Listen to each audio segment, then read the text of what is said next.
뉴스 시작합니다. 저는 동정민입니다. 이화영 전 경기부지사의 1심 재판 결과는 유죄, 징역 9년 6개월, 중형이 선고됐습니다. 가장 관심은 기업 쌍방울이 북한에 보낸 대북 송금이 인정되느냐, 인정된다면 그 성격은 당시 이재명 경기도지사의 방북 비용을 대신 납부한 거냐 여부였는데요. 1심 판사는 이재명 지사의 방북 비용 대납이 맞다고 판단했습니다. 자, 이재명 민주당 대표의 제3자 뇌물 혐의 기소에도 영향을 줄 수 있는 판결이었죠. 재판부는 음성적인 방법으로 북한의 거액의 자금을 무모하게 지급했다며 이화영 전 부지사를 질타했습니다. 첫 소식 김지윤 기자입니다. 지난 2022년 구속됐던 이화영 전 경기도 평화부지사. 오늘 1심 재판부는 징역 9년 6개월, 실형을 선고했습니다. 특히 최대 쟁점이었던 불법 대북 송금은 사실로 인정했습니다. 북한에 지원한 스마트팜 사업비 500만 달러와 이재명 당시 경기도지사 방북 비용 300만 달러 등 총 800만 달러를 지원한 걸로 판단했습니다. 우리의 소원은 통일 세번 맙시다 우리가. 동의가 어때요? 손잡고 우리가 이렇게 말이야. 우리 소원 통일하면 만들어야 될 거 아니에요. 외국환 거래법을 위반한 액수는 대북 제재 대상이 맞느냐에 따라 일부만 유죄로 봤습니다. 재판부는 경기도가 북한에 약속한 스마트팜 조성 비용 164만 달러, 이재명 당시 경기지사 방북 비용 230만 달러를 신고 없이 국외로 반출했다고 판단했습니다. 합계 액수는 394만 달러, 약 53억 원이 불법 반출됐다고 본 겁니다. 당초 이 전 부지사는 쌍방울 그룹의 자체적인 판단이었다며 경기도와의 연관성을 부인해왔습니다.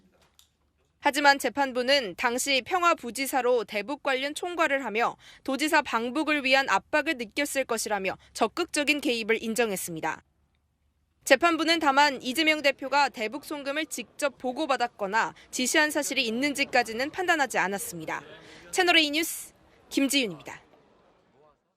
이화영 전 부지사가 쌍방울로부터 뇌물을 받았다는 혐의도 인정됐습니다. 이 판사는 죄질이 불량하다고 지적했는데요. 이 전 부지사를 향해 범행 일체를 부인하고 비합리적인 변명으로 일관하고 있다며 중형을 선고했습니다. 남영주 기자가 이어갑니다. 법원은 이화영 전 경기도 평화부지사가 쌍방울 법인카드를 사용한 혐의를 유죄로 선고했습니다. 경기도 공무원으로 재직하는 동안 1억 763만 원을 썼다는 겁니다. 이 전 부지사는 대관 업무를 담당한 실무 담당자가 법인카드를 사용했다고 주장했지만 재판부는 쌍방울 직원들의 진술과 카드 내역, 경기도 내부 문건 등을 종합해 이 전 부지사의 뇌물수수 사실을 인정했습니다. 이 전 부지사가 쌍방울 사회이사로 있을 때 법인카드 사용 내역과 유사하고 쌍방울 기업 규모를 볼 때 이 전 부지사에게 카드가 제공됐다고 보는 게 자연스럽다는 겁니다. 또 이 전 부지사가 쌍방울 측에 해당 법인카드 내역을 삭제해달라고 한 것을 증거인멸 교사로 봤습니다. 다만 이 전 부지사가 킨텍스 대표이사로 있는 동안 사용한 내역은 직무 관련성이 없다고 보고 무죄를 선고했습니다. 이 전 부지사 측 변호인은 즉각 반발했습니다. 이 카드를 이화영이 사용했다라고 뒤집어 씌운 것입니다. 전체 금액 중에 10% 정도가 피고인 이화영이 사용했던 것이고 나머지 90%는 그 사람이 사용했던 것입니다. 검찰도 불만을 표시했습니다. 법이 정한 한도보다도 낮은 8년이 선고돼 양형이 적다는 겁니다. 특가법상 뇌물 액수가 1억 원 이상인 경우 법정형이 무기징역 또는 10년 이상 징역형에 처해집니다. 검찰은 판결문 검토를 마치는 대로 항소할 계획을 밝혔습니다. 채널A 뉴스 남영주입니다. 민주당은 오늘 판결을 납득하기 어렵다고 반발했습니다. 이재명 당시 도지사의 방북 비용 대납을 1심 판사가 인정한 거니까요. 이재명 대표를 향한 추가 기소나 체포영장 청구 가능성에 촉각을 곤두세우고 있습니다. 우영기 기자입니다. 민주당은 이화영 전 경기부지사의 대북 송금 혐의에 대해 일부 유죄가 나오자 강력 반발했습니다. 검찰이 자행한 조작 수사가 점차 드러나고 있는 상황에서 재판부가 검찰의 주장을 상당 부분 채택한 것은 납득하기 어렵습니다.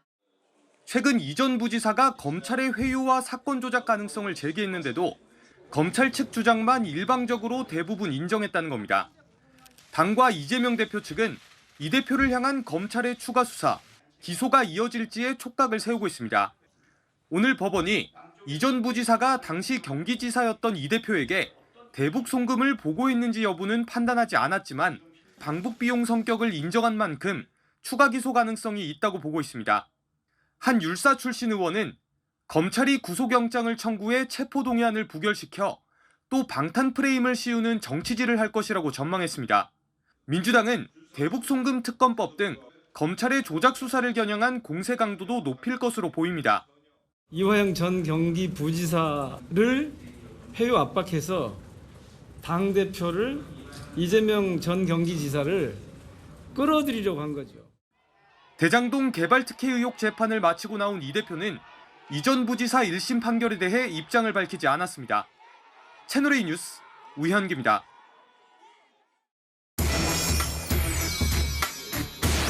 네, 아는 기자, 사회부 법조팀 손인혜 기자 나와 있습니다. 자, 오늘 판결이 이재명 대표 사법 리스크에 어떤 영향을 미치는지가 사실 제일 궁금하거든요. 네, 이 대표는 800만 달러, 그러니까 우리나라 돈으로 100억 원 상당의 제3자 뇌물 혐의로 기소될 처지에 놓였다고 할 수 있겠습니다. 오늘 재판부가 쌍방울 돈 800만 달러가 북한에 간 것 자체는 인정을 했기 때문입니다. 검찰이 적용할 제3자 뇌물 혐의 구조는 공무원인 이 대표가 자신의 정치적 영향력 확대를 위해서 쌍방울을 시켜서 북한에 뇌물을 주게 했다는 겁니다. 네, 오늘 이화영 전 부지사 사실 재판이었는데 이재명 대표 얘기도 꽤 많이 나왔다면서요? 네, 이 대표 당시 직책인 이재명 경기도지사라는 말이 많이 나왔습니다. 재판부는 2019년 남북 정상회담에서 경기도지사가 누락돼서 방북에 상당한 압박을 느꼈다라거나 쌍방울이 대북 사업을 추진하는데 이재명 경기지사와 이화영 전 부지사의 전폭적인 지원을 기대하지 않을 수 없었다고 했습니다.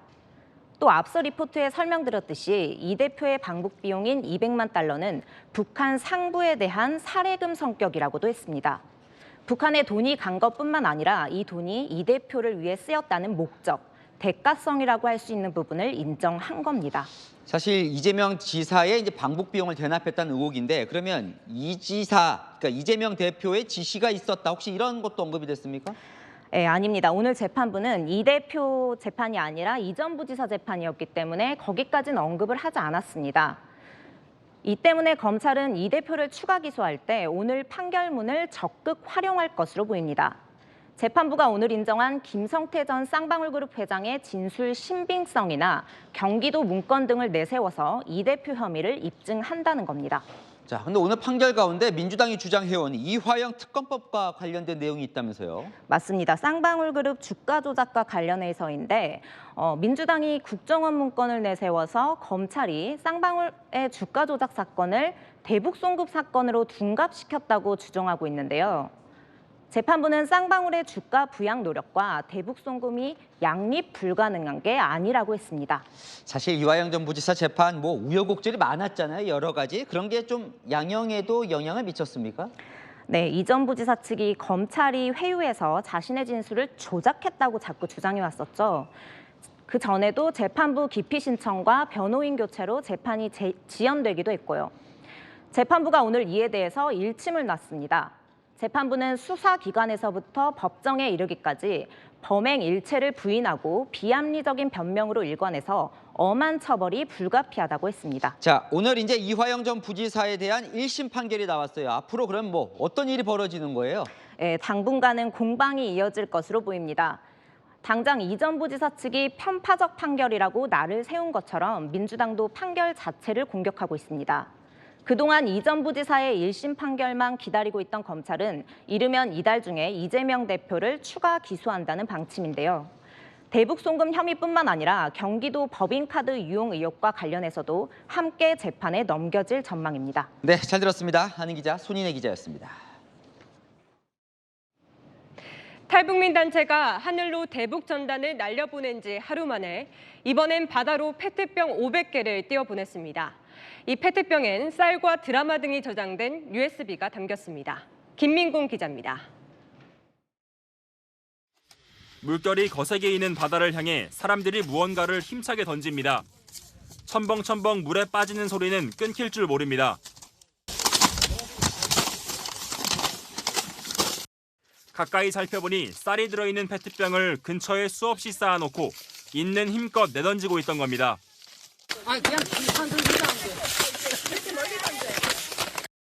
그렇게 던져진 페트병은 물길을 따라 먼 바다로 흘러갑니다. 오늘 낮 인천 강화도 인근에서 한 탈북단체가 페트병 500개를 북측으로 띄워보냈습니다. 총 쌀 500kg을 1kg씩 페트병에 나눠 담은 뒤 미국 달러와 구충제, 한국 영화와 음악이 담긴 USB 등도 함께 넣었습니다. 여름철 남에서 북으로 오르는 연안 해류를 따라 멀게는 황해남도 과일군까지 200km 넘게 흘러갈 수 있다는 게 탈북단체의 설명입니다. 항해도 분들 굶어 죽는다고 굶주린다고 들었어요. 항해도는 곡창지대고 쌀도 많이 나오는데. 앞서 지난 2일 북한은 대북전단을 또다시 보낼 경우 100배로 맞대응하겠다고 경고했지만 우리 측 탈북단체들은 예정대로 대북전단과 물품들을 보내고 있습니다. 어제 자유북한운동연합이 대북전단 20만 장을 담은 풍선 10개를 살포했고 다른 탈북단체들 역시 바람 방향과 세기만 맞으면 이른 시일 내에 대북풍선을 날려보낼 계획입니다. 정부는 표현의 자유 보장 차원에서 제지하지 않는다는 방침을 유지하고 있습니다. 채널A 뉴스 김민곤입니다. 우리가 대북 전단을 살포하면 북한은 100배의 오물풍선을 집중 살포하겠다고 예고했었죠. 이르면 이번 주말 북한의 기습 도발 가능성이 제기됩니다. 국방부 연결합니다. 김용선 기자, 이번 주말 도발 가능성을 배제할 수 없다고요. 네, 지금은 남풍이 불고 있지만 이번 주말부터 일부 시간대 북서풍으로 바람 방향이 바뀌기 때문입니다. 우리 군은 이르면 이번 주말 북한의 오물풍선 살포 가능성에 대해서 예의주시 중입니다. 항공운항 지원 기상 서비스를 통해 풍선이 날아오는 고도 1000피트의 바람 방향을 확인해 봤는데요. 일요일 오후엔 초속 10m의 흔들바람 정도, 월요일과 화요일쯤에는 초속 15m 이상의 더 강한 북서풍이 불 예정입니다. 풍선이 날아가기 좋은 풍량과 세기인 만큼 북한이 서해안을 중심으로 살포할 가능성이 있다는 겁니다. 풍선이 아닌 다른 수단으로 도발할 수 있다는 우려도 있습니다. 또한 비닐 속에 전단을 넣어 강과 바다로 보내기도 한 만큼 한강 하구로 우리가 생각하지 못했던 방법으로의 도발이나 이런 기습적 행위들을 할 것으로 예상합니다. 네, 우리 군도 강경 대응한다는 거죠. 네, 그렇습니다. 또 오물풍선을 살포한다면 정부 차원에서 대북 전단을 살포하는 것을 고려할 수 있고 상황이 격화될 경우에는 대북 확성기 방송 재개도 검토하고 있습니다. 또 북한이 무인기 등 더 강한 도발을 한다면 즉각 상응하는 조치에 나설 계획입니다. 지금까지 국방부에서 채널A 뉴스 김용성입니다. 네, 다음 소식입니다. 김정숙 여사의 인도 방문과 관련해 문재인 전 대통령 측이 당시 인도 총리의 초청장을 공개했습니다. 김정숙 여사를 초청한 건 바로 인도 총리라는 건데 국민의힘은 김 여사가 가겠다고 하니까 보내온 초청장이라며 결국은 셀프 초청이라고 비판했습니다. 이상훈 기자입니다. 문재인 전 대통령 부인 김정숙 여사의 2018년 인도 방문 대표 단장이었던 도종환 전 문체부 장관이 직접 반격에 나섰습니다. 모디 총리가 2018년 김 여사에 보낸 초청장 전문을 공개하며 김 여사의 셀프 초청이 아니라고 반박했습니다. 주빈을 김정숙 여사로 초청을 하면서 국빈 예우를 하라고 직접 지시를 하면서 초청장이 10월 26일에 오게 된 것입니다. 도 전 장관은 인도 정부는 최고위급 방문을 요구했고 김 여사가 가는 게 맞겠다고 결정한 건 우리 정부라고 했습니다. 인도 공주가 와서 김혜김 씨의 시조가 되고 김혜호 씨의 시조가 되었지 않습니까? 그러면 여사님이 가는 게 딱 맞겠다. 이런 논의 끝에 결정을 한 거다. 이 같은 검토 내용이 인도 정부에 알려지자 모디 총리가 환영하며 공식 초청장을 보냈다고 설명했습니다.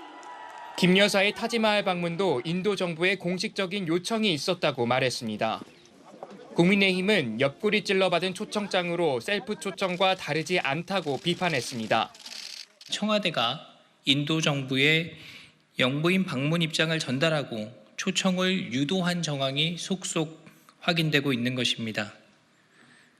전형적으로 옆구리를 찔러 받은 초청장으로 국민의힘은 문 전 대통령을 향해 진실을 밝혀달라고 재차 촉구했습니다. 채널A 뉴스 이상원입니다. 또 다른 논란이었죠. 호화 기내식 비판을 잠재우기 위해 문재인 전 대통령 측은 기내식 내역도 공개했습니다. 실제 김정숙 여사의 식비는 4끼에 105만 원이었다는 건데 국민의힘은 굳이 전용기를 타서 국고를 낭비한 게 핵심이라고 맞받았습니다. 이세진 기자 보도 보시고 아는 기자 이어갑니다. 친문계는 김정숙 여사의 기내식비 세부 내역을 공개하며 호화 기내식 논란 진화에 나섰습니다. 전체 기내식비 중에 기내식을 제공하기 위한 운송비, 보관료 등 고정 비용이 65.5%를 차지합니다. 4.8%가 김정숙 여사의 기내식 비용입니다. 당초 알려진 기내식 비용인 6,292만 원 중 김 여사가 먹은 F, 퍼스트 클래스 기내식은 성남공항 하노이 구간에서 30만 원, 이어 구간별 25만 원씩 3끼를 추가하면 총 105만 원이라고 밝혔습니다. 금액이 커진 건 드라이아이스를 포함한 식료품 운송비와 보관료 같은 3,500만 원 상당의 고정비 때문이지 실제 밥값은 크지 않다는 겁니다. 국민의힘은 고정비 역시 전용기를 타지 않았으면 없었을 예산 낭비라고 비판했습니다. 대통령의 지위를 이용하여 국민의 혈세로 부인이 타지 말 여행을 하고 배현진 의원은 SNS에 인도가 모든 비용을 대줬으면 모를까 대통령 동행이 아닌 영부인 단독 방문이면 문화체육관광부가 탄 예산이 아닌 청와대 예산을 쓰거나 자비로 가야 했다고 지적하며 공세를 이어갔습니다. 채널A 뉴스 이세진입니다.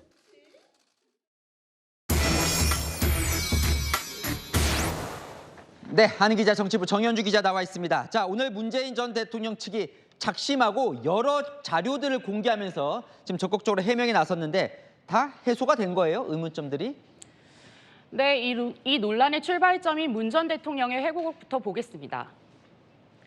문재인 전 대통령이 아내를 대신 보내달라고 초청해서 아내가 나 대신으로 개장 행사에 참석했죠라고 언급했는데요.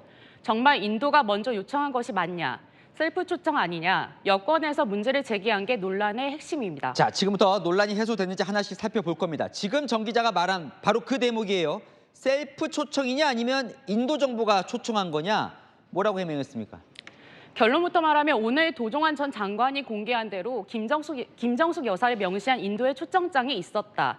그런데 김정숙 여사가 가는 아이디어는 우리 정부가 먼저 검토하고 결정했다는 겁니다. 무슨 말이냐면요. 모디 인도 총리가 문 전 대통령에게 또는 여러 채널을 통해 고위급 인사를 지속적으로 요청하자 우리 정부는 김 여사를 검토했고 인도 정부가 이를 알고 인도 방문 예정이 9일 전에야 김 여사를 초청하는 초청장을 보냈다는 겁니다. 국민의힘은 이 설명에 결국은 인도가 아닌 우리 측이 김 여사를 먼저 검토한 거라며 셀프 초청과 다르지 않다고 비판했습니다. 자, 두 번째 논란 갑니다. 대통령 전용기에 탄 것은 특혜 아니냐, 이 논란. 왜 탔냐? 예, 뭐라고 합니까? 전용기 탑승 논란, 오늘 답변을 보시죠. 공군 2호기를 띄운 것은 국빈으로 디왈리 축제 주빈으로 초청한 인도 정부에 대한 우리 정부의 예의였다 하는 점을 말씀을 드리겠고요. 네, 인도 정부에 대한 예의였다는 건데요. 하지만 영부인이 단독으로 전용기를 탄 사례, 김 여사 전에도 후에도 없습니다. 앞서 이희호 여사는 대한민국 정부 대표단 수석대표 자격으로 유엔 아동특별총회에 단독으로 참석한 적이 있지만 전용기가 아닌 민항기를 탔거든요. 자, 세 번째 논란 갑니다. 기내식 관련해서 무슨 호환이 아니냐, 이런 논란에 대해서는 어떻게 해명이 다 된 겁니까? 네, 국민의힘에 따르면 김 여사 등 대표단이 기내식 비용으로 6,292만 원을 썼다고 밝혀 호화 논란이 불거졌는데요. 오늘 윤건영 민주당 의원이 공개한 정부 자료를 보면요. 순수 식사비는 2,167만 원이고 그중에서 김정숙 여사의 식사비는 4끼 합쳐 총 105만 원이라고 밝혔죠. 나머지는 보관료, 운송비 등 고정비라는 건데 하지만 국민의힘은 전용기를 안 탔으면 어차피 안 들었을 비용이라고 여전히 비판합니다. 자, 타지마할 가는 일정, 여기는 왜 갔냐, 누가 가자고 있냐, 이 부분은 어떻게 됐습니까? 네, 도종환 전 장관은 급조한 게 아니라 인도 측이 요청에 원래 있던 계획이라고 문서를 공개했습니다. 태국 정상들까지 언급하면서 인도를 가면 항상 요청받는다고요. 캐나다의 트레도 수상 내외와 가족들이 방문했다든가 마크롱 대통령 내외가 타지마할을 방문했다든가 하는 뉴스는 하지만 사실 인도 현장에서 즉석에서 정해진 거라는 해명은 혼선을 자초한 측면도 있습니다. 인도 현장에 갔을 때 인도 측에 간곡한 요청이 있었는데 거기에 대해서 또 저희가 거절할 수도 없는 노릇 아니겠습니까? 들어보면 인도 정부가 가자고 요청한 건 맞는 것 같아요. 해명을 보면. 결국 정리해 보면 자, 이게 영부인이 해야 할 순방이었습니까? 아니면 뭐 호화 관광 외유였던 겁니까? 네, 보는 시각에 따라 달라질 수 있을 것 같은데요. 문 전 대통령 측은 전용기를 타고 가서 그보다 더 큰 외교 성과를 거뒀다고 주장하는데요. 하지만 전용기를 이용한 점 등 김정숙 여사의 인도 단독 방문 과정은 전례가 없어서 그 자체로 논란이 된 이유도 있습니다. 영부인은 법적인 공식 직함이 없기 때문이죠. 문 전 대통령이 품격 있는 정치를 하라며 참전하고 친문 의원들이 총출동하는 상황까지 펼쳐진 건데요. 국민의힘은 공세를 거두지 않을 것 같아서 인도 방문 공방 당분간 이어질 것으로 보입니다. 네, 명확하게 모든 게 해소는 잘 되지가 않는군요. 아는 기자 정현주 기자였습니다. 네, 국민의힘 총선 특위팀이 이 대통령실에 6개의 질의를 보낸 것으로 파악됐습니다. 김건희 여사 이슈, 또 한동훈 전 비대위원장 체제가 선거에 어떤 영향을 미쳤는지 등 민감한 이슈도 다수 포함된 것으로 파악됐습니다. 자, 대통령실 답을 할까요? 조민기 기자의 단독 보도입니다. 국민의힘 총선백서 특위가 최근 대통령실 측에 김건희 여사 이슈가 선거에 미친 영향을 물어본 것으로 파악됐습니다. 특위 관계자는 지난달 대통령실에 면담을 요청했고 질문지도 전달했다고 밝혔습니다. 총선백서 특위에 따르면 대통령실 면담 대상자로는 당시 비서실장, 정무수석 등이 포함된 것으로 전해집니다. 총 6문항으로 이루어진 질문지에는 선거 과정에서 불거진 김건희 여사 이슈, 최상병 사망 사건, 이종섭 전 장관 문제 등 대통령실발 이슈와 정부 심판론이 선거에 미친 영향을 묻는 질문이 포함된 것으로 전해졌습니다. 또 한동훈 전 비대위원장 체제와 한 전 위원장 사퇴 요구 등으로 촉발된 당정 갈등이 총선에 미친 영향도 담긴 것으로 알려집니다.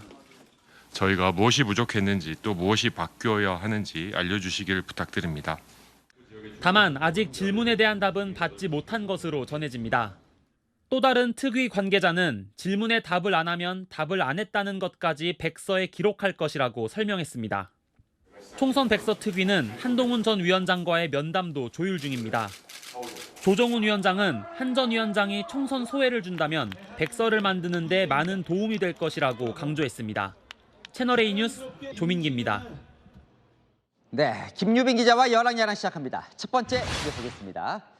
민주당 의원들이 보이는데요. 안에서만 도저히 오늘은 짐작이 안 가네요.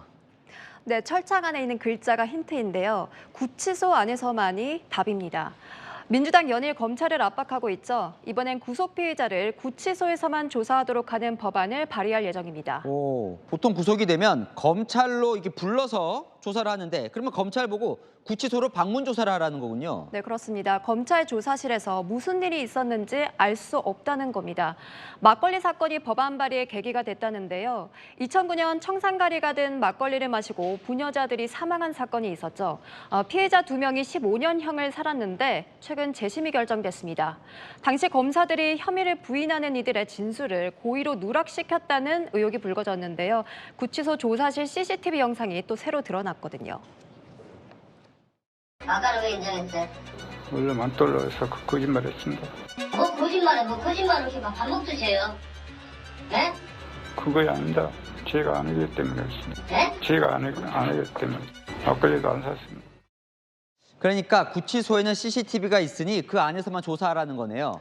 네, 검찰 조사실에 구멍이 있다는 게 민주당 주장입니다. 구치소 조사실은 CCTV가 녹화되고 입회한 교도관이 별도로 기록까지 하는데요.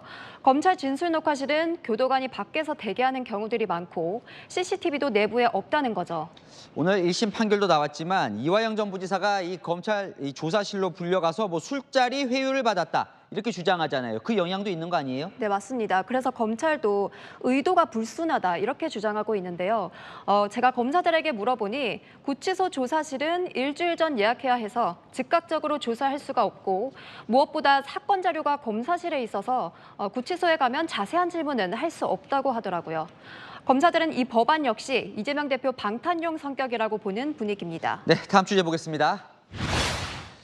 김정숙 여사 관련된 것 같은데 뭘까요? 대응이 없는 대응. 예.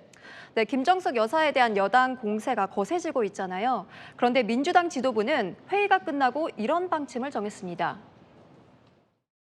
김정숙 여사 관련해서는 최고위에서 언급되지는 않았고요. 크게 국각해서 전면전으로 대응할 생각은 없습니다. 김 여사 논란이 터진 지 벌써 19일째인데요. 고민정 최고위원을 제외하고는 지도부 누구도 김정숙 여사 논란에 대해서 대응하지 않고 있습니다. 왜 이렇게 대응을 안 하는 거예요, 지도부가? 네, 대응할 가치조차 없다는 게 표면적인 이유입니다. 그럴 만한 가치가 전혀 없다고 보기 때문에요. 누구처럼 명품백을 선물 받았다거나 뭐 이런 것이 아니라면 저희는 대응할 가치가 없다고 봅니다. 하지만 정치권에선 여권이 김건희, 김정숙, 김혜경 여사 3특검을 언급하는 마당에 친명계가 부담을 느낀 게 아니냐는 해석도 나옵니다. 하지만 좀 친문 쪽 입장에서는 섭섭할 수도 있을 것 같은데요. 그렇습니다. 새로운 미래는 선거 때만 문 전 대통령을 찾지 말고 힘들 때 의리를 지켜라 이렇게 꼬집었는데요. 조국혁신당도 오늘 김정숙 여사를 옹호하는 논평을 냈고요. 네, 주제 오늘 하나 더 보겠습니다. 법사위원장 확정됐어요, 정청래 의원으로. 그렇습니다. 민주당이 자체적으로 법사위원장을 정청래 최고위원으로 정했습니다. 오늘 확정된 11개 민주당목 상임위원장 자리에 법사위원장은 결국 정청래 최고위원이 됐고요. 박주민 의원은 복지위원장이 됐습니다. 네, 뭐 물론 본회의를 통과한 건 아니니까 확정은 아니지만 어쨌든 민주당은 그렇게 정했다는 거예요. 근데 박주민 의원이 사실 더 유력하다고 했었는데. 네, 기억하십니까? 추미애 의원이 국회의장 경선에서 떨어진 뒤에 강성 당원들이 법사위원장은 정청래 의원이 돼야 한다. 이렇게 주장하면서 박주민 의원 사무실에 반대하는 대자보를 붙였잖아요. 지도부가 당원들 눈치를 본 인선이었다는 평가가 나옵니다. 운영위원장은 박찬대 원내대표, 과방위원장은 최민희 의원을 내정했고요. 결국 그러면 법사위 운영위 과방위원장, 핵심 위원장을 다 민주당이 가져가는 거예요? 네, 그렇게 됐습니다. 국민의힘은 오늘까지 마감 시한이었던 상임위원 명단을 제출하지 않겠다고 했습니다. 당연히 법사위원장과 운영위원장은 우리 당의 몫인데 그것을 강탈해서 가져가면서 다른 위원회를 어떻게 해보겠다 하는 것은 애초부터 첫 출발부터 틀린 것이다. 관례상 2당이 맡는 법사위, 또 여당이 맡는 운영위까지 전부 민주당과 국회의장은 월요일에 밀어붙이겠다는 계획인데요. 국민의힘이 협조하지 않으면 18개 상임위원장을 다 가져오겠다고 합니다. 협박보다는 협치의 길로 돌아오길 바랍니다. 네, 지금까지 야랑야랑이었습니다. 동해 석유 가스전을 사전 탐사한 미국 기업 액트지오 고문이 오늘 기자회견을 열었습니다. 무엇보다 우리나라가 산유국이 정말 될 수 있는지 관심이 집중됐죠. 이 고문은 석유의 존재를 암시하는 모든 요소가 있다고 했습니다. 먼저 안건우 기자입니다. 동해 석유 가스 매장 가능성을 분석한 비토르 아브레우 액트지오 고문은 프로젝트가 유망하다고 강조했습니다. Presence of all the key main elements already tested in wells. 바다 퇴적층에서 생성된 석유나 가스가 덮개암에 갇혀 저류암에 저장되는 걸 유망 구조라고 합니다. 아브레우 고문은 동해 심해절을 분석해보니 이런 유망 구조가 모두 7곳이었다고 밝혔습니다. 이 프로젝트의 성공률은 20%, 자신이 미국 엑손모빌 임원 시절 찾았던 21세기 최대 심해 유전 가이아나 리자 광구보다도 성공 가능성이 높다는 겁니다. 20% is very good in a frontier basin. GECOS of Liza pre-drill was 16%. 지난해 철수한 호주 에너지 기업 우드사이드가 탐사한 동해 심해저 자료에 한국석유공사가 추가로 탐사한 내용까지 종합적으로 분석해 도출한 결과입니다. 다만 석유 가스 매장의 징표이자 경제성을 가늠할 수 있는 탄화수소를 찾지 못했다며 리스크도 존재한다고 밝혔습니다. And the only way to test that now is for drilling. 석유 가스 매장 규모를 최소 35억에서 최대 140억 배럴로 넓혀 잡은 것도 이런 불확실성 때문입니다. 탐사 시추는 오는 12월 시작되며 석유나 가스가 있는지를 넘어 얼마나 충분히 매장돼 있는지를 입증하는 게 관건입니다. 채널A 뉴스 안건우입니다. 민주당은 자문회사 주소가 아브레우 고문의 자택인점 등을 지적하며 믿을 수 없다고 공세를 퍼붓고 있습니다. 액트지오 고문은 전 세계 전문가들이 재택근무하며 협업 중이라고 강조했습니다. 광민경 기자입니다. 더불어민주당은 오늘도 정부가 석유, 가스 매장 가능성 분석을 맡긴 미국 액트지오사의 신뢰성 문제를 제기했습니다. 가정집이 본사이고 사실상 1인 기업에 가까운 듣보잡 액트지오사. 아브레우 고문은 미국 본사 주소지가 자신의 집이 맞다면서 전 세계 전문가들이 재택근무하며 프로젝트 단위로 협업하고 있다고 강조했습니다. The only thing that we need to do our job is computers, software, and a camera. So my team is spread around the world. 또 호주 에너지 업체인 우드사이드가 한국에서 사업성이 없다는 이유로 철수한 게 아니냐는 지적에 대해선 우드사이드가 탐사 자료를 심층 분석할 시간적 여유가 없었다고 서면으로 반박했습니다. 철수하고 난 이후에 22년에 저희들이 갖고 있던 지역에 대규모 3D를 실시를 했습니다. 아브레우 고문은 대통령이 직접 석유 가스 매장 가능성을 발표한 것도 이례적인 일이 아니라고 설명했습니다. Was Obama talking about exploration in the east coast of the U.S. Donald Trump also was involved in trying to open up more the Arctic for exploration. 아브레우 고문이 적극 설명에 나섰지만 매장량 추정 근거는 해석의 영역이라 향후 논란이 잦아들지 않을 거란 관측도 나옵니다. 채널A 뉴스 광민경입니다. 만취 상태로 경찰관을 마구 폭행한 30대 남성이 현행범으로 체포됐습니다. 주변에 있던 시민들이 달려와 제압을 도왔는데요. 신선미 기자가 보도합니다. 인도 한가운데 사람들이 뒤엉켜 있습니다. 경찰관과 시민들이 한 남성을 붙잡고 다른 경찰관들도 잇따라 달려옵니다. 경찰관을 폭행한 30대 남성 A씨가 현행범으로 체포되는 모습입니다. 앞서 A씨는 술에 취한 상태로 지나가는 운전자와 시비가 붙었습니다. 지나가는 차에다가 음료수 먹고 있던 거를 뿌려가지고 플라싱 울리고 부정차했어요. 운전자가 신고해 경찰이 출동했고 사건을 마무리한 경찰관이 순찰차에 타자 A씨는 순찰차 문을 열고 다짜고짜 폭행한 것으로 파악됐습니다. 옆에 있던 A씨의 여자친구도 경찰관을 밀치는 등 폭행에 가담했습니다. 마침 주변에 있던 시민들이 힘을 모으면서 A씨를 제압하는 데 성공했습니다. 술 취한 사람이 남자분이 경찰관을 때렸어요. 근데 여기 구경하고 있던 시민들 5명이 바로 가더라고요. A씨에게 폭행당한 경찰관은 얼굴을 다쳐 치료를 받은 것으로 알려집니다. 경찰은 A씨에 대해 구속영장 신청 여부를 검토하는 한편 경찰관을 밀친 여자친구도 입건했습니다. 채널A 뉴스 신선미입니다. 아파트에 불이 나자 22층부터 1층까지 이 문을 두드리며 대피를 도운 고등학생 소식이 뒤늦게 알려졌습니다. 이 학생 덕분에 주민 30여 명이 빠르게 대피할 수 있었습니다. 송진섭 기자가 취재했습니다. 캄캄한 밤 아파트 베란다 밖으로 빨간 불길이 치솟습니다. 시커먼 연기도 쉴 새 없이 뿜어져 나오며 아파트 벽면을 따라 올라갑니다. 지난 1일 밤 9시 반쯤 경기도 남양주시의 한 아파트 2층에서 불이 났습니다.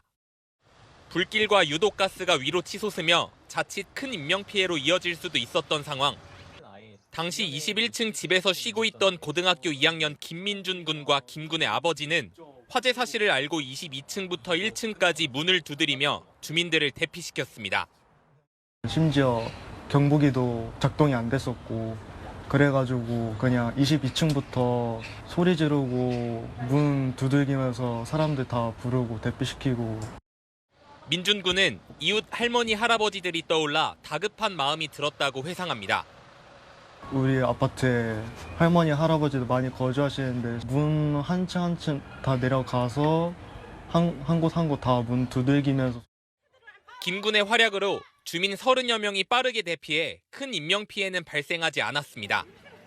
김 군은 구호 과정에서 연기를 많이 마셔 병원으로 옮겨지기도 했지만 다행히 지금은 완전히 회복했습니다. 경찰은 김군의 신속한 초기 대응으로 인명 대피를 유도하고 재산 피해를 막았다며 표창장을 전달했습니다. 채널A 뉴스 송진섭입니다. 현충일에 우길기를 내걸어 공분을 산 부산의 아파트 주민. 왜 우길기를 걸었냐고 물었더니 재산권을 침해당해 항의하는 차원이라고 했습니다. 이 소식은 배영진 기자가 취재했습니다. 아파트 고층 외벽에 부착된 우길기. 시민들 비판이 쇄도하자 해당 주민은 하루 만에 우길기를 내렸습니다. 집 현관문에 누군가 뿌린 오물과 비난글로 뒤덮이기도 했습니다. 우길기를 내건 사람은 50대 의사. 재산권 문제로 구청과 몇 년간 갈등을 빚어왔던 것으로 알려집니다. 취재진에게 이 문제를 공론화하기 위해 벌인 일이라고 주장했습니다. 친일파나 뭐 그런 건 아니신 거죠? 그런 건 아닙니다. 그 내기로 다 나와 있는데 그거 다 감내하고 터뜨리는 거예요. 이거는 안 터뜨리고는 해결이 안 되는 거예요. 문제가 해결될 때까지 계속 싸울 거라며 광복절에 또다시 우길기를 걸 가능성도 내비쳤습니다. 제가 혼자 결정한 문제는 아니고요. 일시적인 흥분이 가라앉으면은 그 밑에 있는 진실이 드러날 거라고 저는 확신하고 있습니다. 이 같은 행동이 공분을 부르면서 신상털기가 이어지고 있습니다. 동명이인이 다른 의사가 지목되면서 해당 의사가 근무하는 병원 홈페이지가 다운되기도 했습니다. 경찰은 오개물 광고법 위반 여부를 들여다보고 있습니다. 채널A 뉴스 배영진입니다. 헬기에서 달리는 람보르기니에 폭죽을 쏘는 장면인데요. 이 영상을 기획한 한국계 유튜버가 미국에서 재판에 넘겨졌습니다. 이 조회수를 높이려다 최대 징역 10년형의 위기에 놓였습니다. 이현용 기자입니다. 날아가는 헬기에서 수억 원을 호가하는 람보르기니를 향해 연신 폭죽을 쏘아댑니다. 헬기 속 두 여성이 쏘는 화려한 불꽃이 포물선 모양으로 차량에 꽂힙니다. 비디오 게임의 장면들을 연상케 합니다. 지난해 7월 한국계 미국인 유튜버 알렉스 츄가 올린 영상입니다. 츄 씨는 폭죽으로 람보르기니 파괴하기란 제목으로 약 11분짜리 영상을 올렸습니다. 현재는 삭제됐지만 일부가 여전히 온라인에 남아 있습니다. 츄 씨가 이 영상으로 최대 10년의 징역형에 처해질 위기입니다. 캘리포니아 검찰은 어제 항공기에 폭발물이나 방화 장치를 설치한 혐의로 츄 씨를 재판에 넘겼다고 밝혔습니다. 촬영 중 부상당한 사람은 없지만 츄 씨는 연방 항공국의 영상 촬영과 폭발물 설치 허가도 받지 않았습니다. 헬기 조종사는 자격이 취소됐습니다. 당국은 이 영상이 지난해 6월 캘리포니아주의 연방 소유 지역에서 촬영된 것으로 추정하고 있습니다. 람보르기니의 타이어 자국도 포착했습니다. SNS 구독자 200여만 명을 보유한 츄 씨는 자극적인 자동차 영상들을 올려왔습니다. 이 장면을 위해 실시간 만에 헬기에 287만 원, 폭죽에 약 90만 원을 쓴 것으로 알려졌습니다. 검찰에 체포됐던 츄 씨는 보석금 약 6,841만 원을 내고 풀려나 다음 달 재판을 기다리고 있습니다. 채널A 뉴스 이현용입니다. 레일 위를 달리는 트램이 내리막에서 속도를 줄이지 못합니다. 이 사람이 튕겨져 나올 정도였습니다. 이 트램은 결국 다른 트램과 추돌했는데요. 이 러시아에서 난 이 사고로 1명이 숨지고 100명 넘게 다쳤습니다. 이기상 기자입니다. 청록색 트램이 레일 위를 미끄러지듯 내달립니다. 커브길에서도 속도를 줄이지 않고 달리더니 앞뒷문이 모두 열립니다. 그 순간 트램에서 사람이 튕겨져 나와 차들이 달리는 도로 위로 떨어져 뒹굽니다. 현지 시간으로 지난 6일 오전 러시아 시베리아의 남서부 도시 케메로보에서 트램 추돌 사고가 발생했습니다. 사고 충격으로 트램 앞쪽 유리가 종잇장처럼 찌그러졌고 트램 내부에 고정돼 있던 손잡이들도 뽑히거나 부러졌습니다. 언덕을 내려온 트램이 속도를 제어하지 못하다 결국 정차해 있던 다른 트램을 들이받은 겁니다. 이 사고로 1명이 숨지고 100여 명이 다쳤습니다. К сожалению, несмотря на все усилия врачей, один пострадавший скончался. Встретимся мы с родственниками, безусловно, окажем всю необходимую помощь. С остальными пострадавшими работа продолжается. 러시아 타스 통신에 따르면 사고 부상자 가운데는 미성년자도 포함된 것으로 전해졌습니다. 러시아 연방수사위원회는 이번 사고와 관련해 안전 기준에 미달한 점은 없었는지 수사하고 있습니다. 채널A 뉴스 이기상입니다. 중국에는 높이가 300m가 넘는 폭포가 있는데요. 최근 가짜 논란에 휩싸였습니다. 이유가 뭘까요? 이준성 기자입니다. 폭포에서 거대한 물줄기가 쏟아집니다. 중국 허난성 윈타이산 공원에 있는 윈타이텐 폭포입니다. 314m 높이의 중국 최대 폭포로 중국 국가급 관광지 가운데 최고 등급으로 분류돼 매년 관광객이 줄잇는 곳입니다. 그런데 최근 인공폭포 논란이 일었습니다. 폭포 꼭대기로 올라간 관광객이 물을 뿜고 있는 커다란 파이프를 발견한 겁니다. 这就是云台山的天瀑源头。这一大根水管子。 SNS에 이 영상을 올린 관광객은 고작 파이프를 보기 위해 폭포 끝까지 고생해서 올라갔다고 아쉬워했고 영상은 수천만 조회수를 기록했습니다. 换一个话题，千辛万苦地跑到河南的云台山景区天瀑源头，却看见了瀑布的水源自水管，这样的落差你能够接受吗？ 폭포를 관리하는 윈타이산 풍경구 측은 물이 부족한 시기인 건기에 물줄기를 개선하기 위해 설치했다고 해명했습니다. 那个瀑布到那么高的瀑布造不出来的，它正常到9、10月份水量比较大的时候就是丰水期嘛。 중국에선 지난해에도 허난성과 산둥성에 있는 폭포의 발원지가 급수관이라는 게 누리꾼들에 의해 밝혀지기도 했습니다. 채널A 뉴스 이준성입니다. 딸이 흑인 교육감과 악수하지 못하도록 단상에 뛰어드는 남성. 이 교육감을 밀어냅니다. 이 온라인상에선 아버지 신상을 공개하며 비난이 일고 있습니다. 서주희 기자입니다. 미국 위스콘신주의 한 고등학교 졸업식. 학사모를 쓴 백인 여학생이 학교 관계자들과 차례로 악수를 나눕니다. 그런데 한 백인 남성이 올라와 단상에 서 있는 흑인 남성을 밀어냅니다. 흑인 남성은 이 학교를 관리하는 교육감. 백인 남성은 이 여학생의 아버지입니다.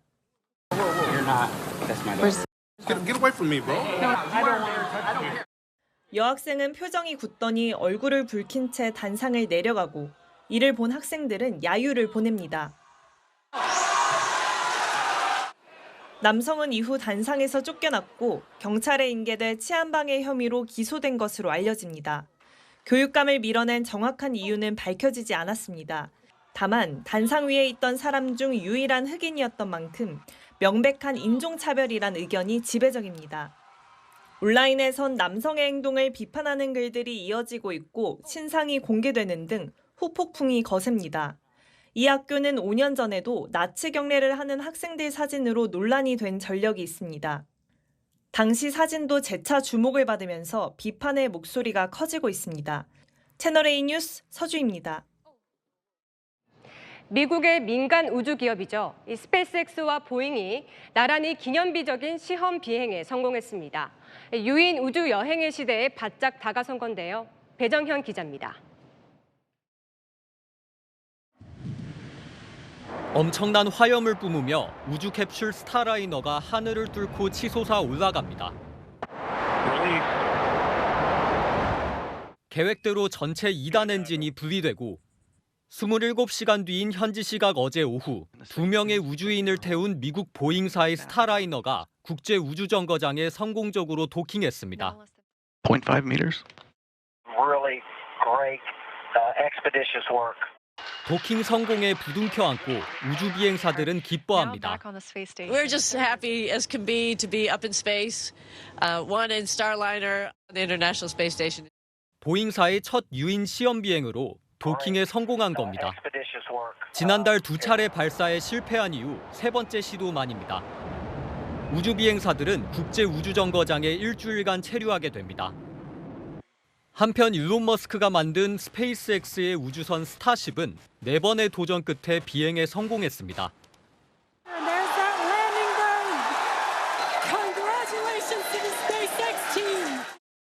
스타쉽은 인간의 화성 탐사 프로젝트를 위해 개발된 우주선으로 고도 210km에서 70분간 예정된 궤도 항로를 비행한 겁니다. 앞서 지난 3월 3차 시도에서 공중분해된 것과 달리 이번엔 폭발 없이 연착륙했습니다. AP통신은 머스크가 인류를 달에 이어 화성으로 데려가려는 계획의 중요한 이정표가 된 비행이라고 평가했습니다. 앞서 2014년 나사는 차세대 유인 우주선 개발을 민간 기업인 보잉과 스페이스X에 맡겼습니다. 나사는 우주인과 연구 개발에 집중하겠다는 취지입니다. 지난 2020년 스페이스X의 첫 유인 비행 시작에 이어 이번 보잉사 성공까지 양대 항공우주 기업이 모두 가시적인 성과를 내면서 미국의 우주 기술력에 관심이 쏠리고 있습니다. 채널A 뉴스 배정현입니다. AI용 반도체 패권을 두고 이재용 삼성전자 회장과 최태원 SK그룹 회장, 국내 그룹 총수 사이에 경쟁이 본격화되고 있습니다. 이 회장은 미국으로, 최 회장은 대만으로 갔습니다. 박재 기자입니다. 최태원 SK그룹 회장이 어제 대만을 찾아 웨이저자 TSMC 회장과 손을 맞잡았습니다. 웨이저자 회장이 지난 4일 이사회에서 선출되자마자 만남을 가진 겁니다. 앞서 두 기업은 AI 반도체의 필수인 차세대 고대역폭 메모리 HBM을 공동 개발하기로 했습니다. AI 반도체 1위, 엔비디아를 고객사로 둔 반도체 위탁 생산 1위 TSMC와 HBM 1위 SK하이닉스의 굳건한 삼각 동맹을 거듭 확인한 겁니다. 우리를 둘러싼 기업 경영의 환경을 저희 스스로 개선하기 위해서는 저희를 둘러싼 이해관계자들의 목소리를 저희가 정확히 알아야 됩니다. 이번 회동에서 최 회장은 AI 시대 초석을 함께 열어가자고 제안했습니다. 최 회장은 지난 4월 젠슨 황 엔비디아 최고 경영자와도 만났습니다. 세계 메모리 반도체 1위지만 HBM 시장에선 선두를 내준 삼성전자는 추격에 나섰습니다. 지난달 31일 출국한 이재용 삼성전자 회장은 2주간 미국 동서부를 횡단하며 30여 건의 비즈니스 미팅을 이어가고 있습니다. HBM 공급을 확대하기 위해 이 회장이 젠슨 황 엔비디아 최고 경영자를 만날지도 관심이 쏠립니다. 채널A 뉴스 박재입니다. 서울대 의대와 병원 교수들이 무기한 전면 휴진을 예고했죠. 환자들이 화가 났습니다. 환자를 버리고 떠난 의사들을 해직시키라고 요구했는데요. 이 서울시도 보람의 병원을 향해 휴진할 경우 100억 넘는 재정 지원을 중단할 수도 있다며 압박했습니다. 강태현 기자입니다. 서울대 의대 병원 교수들이 전공의에 대한 행정명령 완전 취소를 요구하며 무기한 전체 휴진을 결정한 데 대해 환자단체들이 일제히 규탄 성명을 내놨습니다. 무기한 휴진 결정을 환자들의 생명권을 박탈한 비인도적 결정이라고 규정하고 즉각 철회를 촉구했습니다. 의료 현장 이탈 교수들에 대한 해직도 요구했습니다. 해직을 하고 거기에 적절한 사명감을 가진 새로운 교수들을 영입해서 환자들의 이런 지금 의료 공백이 안 생기도록. 김영태 서울대 병원장도 심각한 질환을 앓는 환자가 대다수인 우리 병원의 진료 중단은 환자에게 치명적일 수 있다며 집단 휴진 불허 방침을 밝혔습니다. 서울대병원의 위탁 운영 중인 보람의 병원도 휴진 대상에 포함되자 서울시도 대책 마련에 나섰습니다. 서울시 관계자는 실제 집단 휴진에 돌입할 경우 사면 경고와 개선 명령, 재정 지원 중단 등의 조치를 검토할 수 있다고 밝혔습니다. 보람의 병원은 서울시로부터 한 해 139억 원의 재정 지원을 받고 있습니다. 채널A 뉴스 강태현입니다. 1969년부터 55년간 우리 영공을 지켜왔던 F4 팬텀 전투기가 오늘 명예롭게 퇴역했습니다. 이 북한 군용기가 우리보다 2배 많았던 시절 국민들이 십시일반 모은 돈으로 샀던 전투기입니다. 이솔 기자입니다. 수원 공군기지의 도열에 있는 전투기 5대. 1969년 미국에서 공여받은 뒤 추가 구입해온 F4D 팬텀입니다. 국민학교 어린이로부터 대기업인에 이르기까지 각계각층이 기꺼이 낸 방위성금으로 마련한 팬텀 전투기 5대는 필승편대로 명명됐는데 당시 북한이 2배 많은 군용기로 우리 공군력을 압도하자 이를 극복하려 국민들이 십시일반 돈을 보탰고 163억 원이 모금돼 구입대금 71억 원을 넉넉히 치렀습니다. 세계 최강이던 팬텀의 도입으로 우리나라는 한순간에 북한의 공군 전력을 앞서게 됐습니다. 엔진 2개가 내뿜는 화염이 도깨비를 닮았다며 하늘의 도깨비로 불려온 팬텀. 이후 1980년대부터 90년대까지 주력 전투기로 맹활약했습니다. 1983년 북한 조종사 이웅평 대위가 전투기를 몰고 귀순했을 때 비상 출격해 안전하게 수원기지로 유도했고 1998년엔 동해상공에 출현한 러시아 정찰기를 식별해 차단했습니다. 이처럼 반세기 동안 우리 영공을 지켜온 노장 팬텀은 오늘 도깨비불을 마지막으로 내뿜으며 퇴역했습니다. 지금 팬텀기가 마지막 임무를 완수하고 복귀했습니다. 1호 팬텀 조종사였던 90세 이재우 예비역 소장도 눈시울을 붉혔습니다. 팬텀을 보내며 마지막으로 외쳐봅니다. 하늘의 도깨비 굿바이 팬텀이여 안녕. 채널A 뉴스 이소리입니다. 우리에겐 아픈 역사인 사도광산을 세계 문화유산에 등재하려 했던 일본 정부가 꼼수를 쓰려다가 제동이 걸렸습니다. 조선인 강제 노역이 있었던 일제강점기만 쏙 빼고 등재를 신청했지만 유네스코 측에서 보류 권고를 내렸는데요. 그럼 이게 어떻게 되는 건지 정다은 기자가 보도합니다. 세계문화유산 등재 심사를 담당하는 유네스코 자문기구가 일본 사도광산에 대해 내린 결정은 보류입니다. 등재와 보류, 반려와 불가 4단계 중 2번째 단계로 미비한 부분에 추가 자료 제출을 요구한 겁니다. 특히 일본이 등재 신청 때 제외했던 조선인 강제 동원을 포함해 전체 역사를 설명할 수 있는 조치를 취해야 한다고 권고했습니다. 앞서 일본 정부는 등재를 추진하며 대상 기간을 16에서 19세기 중반으로 한정했습니다. 이에 강제 노역이 진행된 일제강점기를 제외하려는 꼼수란 비판이 제기돼 왔습니다. 일본은 지난 2015년 군함도 등재 당시에도 강제 노역 역사를 알리겠다며 후속 조치를 공언했지만 지금까지 제대로 이행하지 않고 있기 때문입니다. 아직 해소가 안 된 상태에서 또 세계유산이 된다? 그거는 유네스코 세계유산위원회 자체의 어떤 그 원칙이나 이런 걸 스스로 깨는 행위이기 때문에 사도광산의 등재 여부는 다음 달 인도에서 열리는 유네스코 세계유산위원회에서 최종 결정됩니다. 우리 정부는 강제 노역 역사를 제대로 반영하도록 일본 측에 지속적으로 요구하고 이를 이행하지 않는다면 등재를 반대할 것이란 입장입니다. 채널A 뉴스 정다은입니다. 아이들이 뛰놀며 몸과 마음이 건강해지는 곳, 이 학교 운동장의 모습이 달라지고 있습니다. 체육 시간은 자습 시간으로 바뀌고 운동장이 없는 학교도 생겼는데요. 그 사이 우리나라 아동 비만율은 5년 만에 4배 넘게 증가했습니다. 김단비 기자가 취재했습니다. 2007년 문을 연 서울의 한 초등학교. 전교생이 300여 명이지만 운동장이 따로 없습니다. 학교 부지가 좁다 보니 넓은 운동장 없이 체육관만 지었습니다. 운동회는 근처 고등학교 운동장을 빌려야 합니다. 아이들이 뛰어놀 수 있는 공간이 아무래도 야외에서 있었으면 좋겠는데 그게 제한적이다 보니까.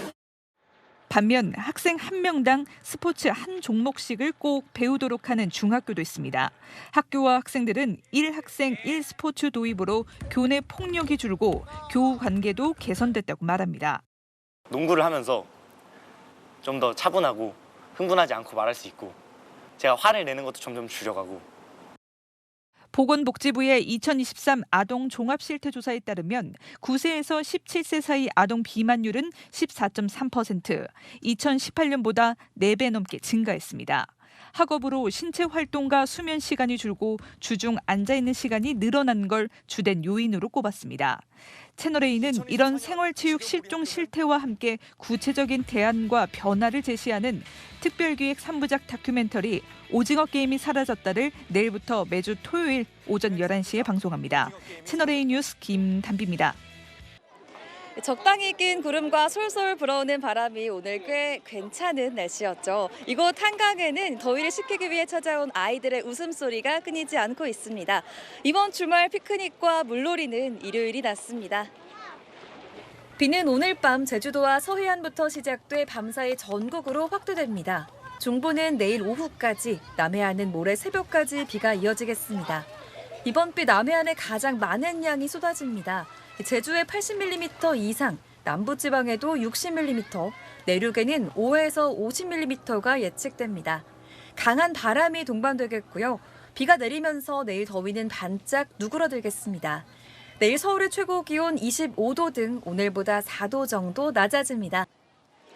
일요일부터는 다시 맑고 30도 안팎의 더위가 찾아오겠습니다. 지금까지 서울 여의도 물빛광장에서 날씨였습니다. 서울대 의대 교수들이 병원 문을 닫겠다고 이 무기한 휴진을 결의했습니다. 그 이유는 제자인 전공의들을 지키겠다는 건데요. 자, 스승의 입장에서 보면 제자를 지키는 의리일지 모르지만 이 반대로 국민들 입장에선 환자를 저버리는 행위입니다. 마침표 찍겠습니다. 스승이기 전에 환자의 의사. 뉴스에 마칩니다. 감사합니다.